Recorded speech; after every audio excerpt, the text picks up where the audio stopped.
Well, that's the sacrificial overgiving belief system. You're in the no field, drama, trauma, overwhelm, chaos, stress, and resistance. And when you're a child, you think that your love, your deeply natural state of being a loving human being, which is how most of us start, has no place to go. And so you think, if I give more love, if I give more love, if I give more love, if I give more love, I can change this.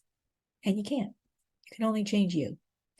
So once you reach that point, then you're going to start to meet some sobs helpers. These are people who are out of the sacrificial overgiving belief system, and they can work with you so that you can remember how to flow, how to feel, how to focus, and how to build form in your life that is a de-storing of all this nonsense.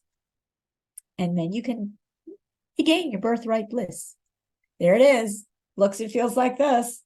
It's fantastic. I like to remind everybody who's in a physical body was born through some form of orgasm.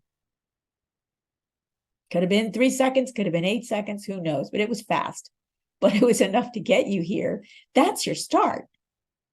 Just the energetics of egg meeting sperm and colliding into that cellular reproduction, that is your bliss, your first bliss. You should never lose that feeling in your body. So then you get into the yes field, and then you start asking questions about what if, and is it time, and what happens next, and what happens now from the yes field, from your organic bliss. Now, I hope you can relate to this. I hope this is something you want for your life.